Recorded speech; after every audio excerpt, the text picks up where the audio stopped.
Hello दोस्तों, स्वागत है आपका हमारे YouTube चैनल में। जानिए दोस्तों, देवकीनंदन ठाकुर जिनकी कथा सुनने उमड़ती है भक्तों की भीड़। देवकीनंदन ठाकुर जी लंबे समय से श्री भागवत कथा, राम कथा, देवी भागवत, शिव पुराण, गीता आदि पर प्रवचन देते आ रहे हैं। धर्मार्थ कार्यों के लिए इन्हें यूपी रत्न से सम्मानित किया गया है। देवकीनंदन ठाकुर जी महाराज हिंदू पुराण कथावाचक, गायक और आध्यात्मिक गुरु हैं। देवकीनंदन ठाकुर की कथा सुनने के लिए लाखों भक्तों की भीड़ जुटती है। देवकीनंदन जी देश भर में एक प्रख्यात नाम है, जो सोशल मीडिया पर भी सक्रिय रहते हैं और सोशल मीडिया पर इनके लाखों की संख्या में फॉलोअर्स हैं। कौन है देवकीनंदन ठाकुर जी?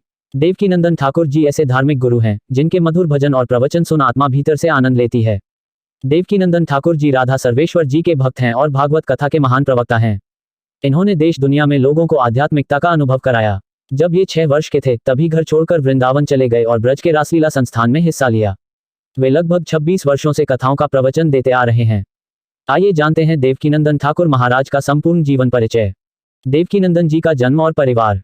देवकीनंदन ठाकुर जी का जन्म 12 सितंबर 1978 को कृष्ण जन्मभूमि मथुरा के मार्ग क्षेत्र के ओहावा गांव में एक ब्राह्मण परिवार में हुआ।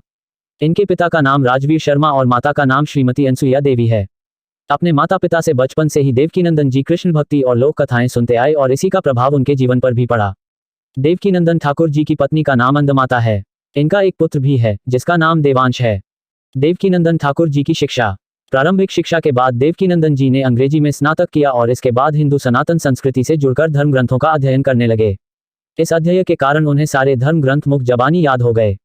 बताया जाता है कि महज 13 साल की आयु में देवकीनंदन जी ने श्रीमद् भागवत पुराण को कंठस्थ कर लिया था।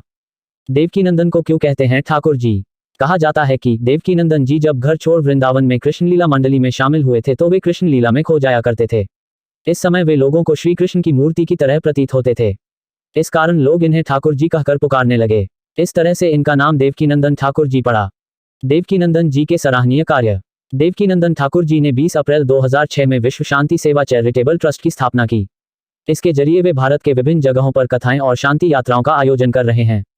साथ ही इस संस्था के गौरक्षा अभियान, गंगा यमुना प्रदूषण मुक्त, दहेज प्रथा, जल एवं पर्यावरण संरक्षण, छुआछूत और आज के आधुनिक युग के युवाओं में भारतीय संस्कृति व संस्कारों की जानकारी देना आदि जैसे प्रमुख उद्देश्य है।